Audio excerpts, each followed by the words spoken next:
Sweden کا بدنام زمانہ، مکار، لعین کافر، گستاخانہ خاک شائع کرنے والا، دنیا جہان کا بدترین کافر، گستاخ رسول آج جہنم واصل ہو گیا ہے۔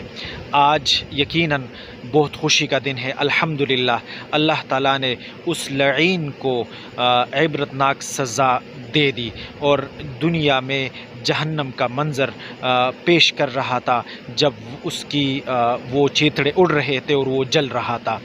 یقیناً ہم مجبور بھی تھے، ہم انتقام نہیں لے سکتے تھے، ہم بدلہ نہیں لے سکتے تھے، ہم کمزور تھے، اور یقیناً ہمارا دل خون کے آنسو رویا کرتا تھا جب اس طرح کی باتیں ہمارے سامنے آتی تھی، کیونکہ ہر عاشق رسول صلی اللہ علیہ وسلم برداشت نہیں کر سکتا کہ آقا نامدار صلی اللہ علیہ وسلم کے شان میں کوئی معمولی بھی گستاخی کرے، اور اس گستاخ نے، اس لعین نے، اس بدترین کافر نے گستاخانہ خاک شائع کیے تھے 2007 میں، اور پوری دنیا کے مسلمانوں کے دل دکھی کر دیے تھے اور رنجیدہ کر دیے تھے۔ لیکن آج الحمدللہ اللہ رب العزت نے اس کو نیست و نابود کر دیا اور جہنم واصل ہو چکا ہے وہ۔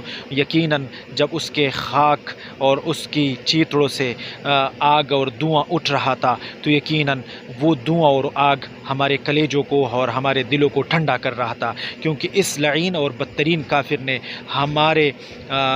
ہمارے دلوں کو جلایا تھا اور ہمارے دلوں کو چلنی کر دیا تھا، ہمارے دلوں کو دکھی اور زخمی کر دیا تھا۔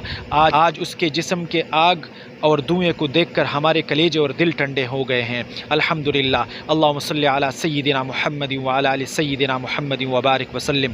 میں تمام دنیا کی امت مسلمہ کو یہ خوشخبری دیتا ہوں کہ الحمدللہ آج وہ جہنم واصل ہو چکا ہے، آج وہ جہنم واصل ہو چکا ہے۔ چینل کو سبسکرائب نہیں کیا تو سبسکرائب کرنا مت بھولیے گا۔ اللہ خوش رکھے، بہت شکریہ۔ السلام علیکم ورحمۃ اللہ وبرکاتہ۔